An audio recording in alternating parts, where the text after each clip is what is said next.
Hi guys, মোৰ নাম ৰিতুল ৰয় আৰু আপোনালোকক স্বাগতম জনাইছোঁ মোৰ চেনেল ৰিতুল স্বাৰ্ডলৈ। আপোনালোকে গম পাইছে টিকটক বেন হ'ল। চাইনিজ বহুতবিলাক এপ ইণ্ডিয়াত বেন হ'ল। সকলোৱে বহুত হেপী। সেই বেলেগ এপছৰ কাৰণে নহয়, টিকটক বেন হোৱাৰ কাৰণে। চাওক বন্ধুসকল, কোনো এপ বেয়া নহয়, সেই এপটোক বেয়া ক্ৰিয়েটৰে বনায়। এপটো ক্ৰিয়েটৰে যেনেকুৱাকৈ ইউজ কৰে, এপটোও তেনেকুৱাই পাৰফৰ্মেঞ্চ কৰে। মই এগ্ৰী কৰোঁ, টিকটকত 18+ কণ্টেণ্টৰ কোনো বেলেগ একো নাছিলে, যে এনেকুৱা নাছিলে যে এই ভিডিঅ'টো অকল 18+ৰ কাৰণে। আৰু টিকটকত disrespect of girls, harmful act with animal and nudity আছিলে, সেইটো মই এগ্ৰী কৰোঁ। কিন্তু এইকেইটা কৰিছিলে কোনে? ক্ৰিয়েটৰে। আৰু টিকটকৰ এটাই ভুল, টিকটকে এইকেইটাত কোনো ধৰণৰ ৰেছপনচিবিলিটি দেখুওৱা নাছিলে। এইকেইটা ক্ৰিয়েটৰৰ ওপৰত কোনো ধৰণৰ এক্ট লোৱা নাছিলে, যিটোৰ কাৰণে টিকটক বেছিভাগ মানুহে বেয়া পাইছিলে। কিন্তু বন্ধুসকল, টিকটকৰ কাৰণে কিন্তু বহুত ব্যক্তি নিজৰ টেলেণ্ট সকলোৰ সন্মুখত দেখুৱাব পাৰিছিলে। মই যে দুইজন ব্যক্তিৰ বিষয়ে কথা কৈছোঁ, সেই দুইজন হ'ল বাবা জেকচন আৰু আৰমান ৰাথোৰ। এই দুইজনে কিন্তু টিকটকৰ পৰা নিজৰ টেলেণ্টক দেখুৱাব পাৰিছিলে বহুতক।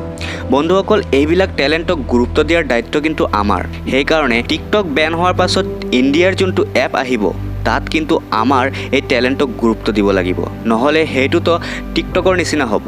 আৰু টিকটকৰ লগত আমাৰ harmful act with animal, nudity, disrespect of girls আৰু বহুত কণ্টেণ্টক বহিষ্কাৰ কৰিব লাগিব। আৰু বাবা জেকচন আৰু আৰমান ৰাথোৰৰ নিচিনা টেলেণ্টক উলিয়াব লাগিব, গুৰুত্ব দিব লাগিব। সঁচা ক'ব গ'লে টিকটক বেন হোৱাত ময়ো কিন্তু বহুত সুখী। কিন্তু বেয়া লাগে সেইবিলাক টেলেণ্টৰ কাৰণে যোনে নিজৰ টেলেণ্টক এই এপৰ জৰিয়তে প্ৰকাশ কৰিছিলে। তোমালোকক কৈছোঁ, তোমালোকে ডিম'টিভেট নহ'বা। চিম্পল এটা কথা, যিটো হোৱাৰ আছিল সেইটো হ'বই। তোমালোকে নিজৰ টেলেণ্টক এক্সপ্ৰেছ কৰাৰ কাৰণে বহুত কষ্ট কৰিছিলা, কিন্তু এই এটা সৰু এপ, এই এটা এপ তোমালোকৰ টেলেণ্টক ৰখাব নোৱাৰে। দেশৰ কাৰণে এই এটা এপ যাবলৈ দিয়া, কিন্তু নিজৰ টেলেণ্টক এক্সপ্ৰেছ কৰা ফেচবুক আৰু ইউটিউবৰ জৰিয়তে। আৰু বহুত ভাল ভাল প্লেটফৰ্ম আছে, তাতে তোমালোকৰ টেলেণ্টক আগুৱাই লোৱাৰ বাবে সকলোৱে থাকিব। তো নিজৰ টেলেণ্টক আগুৱাই লৈ যোৱা।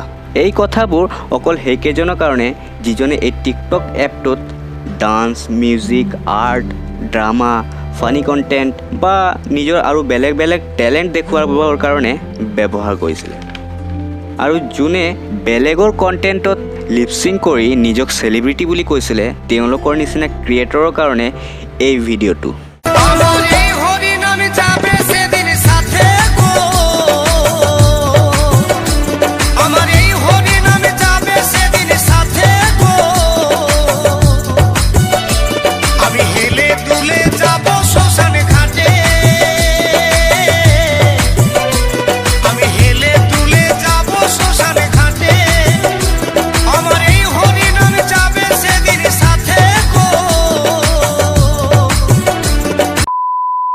অ'কে, আজি ভিডিঅ'টো ইয়াতে শেষ কৰিছোঁ।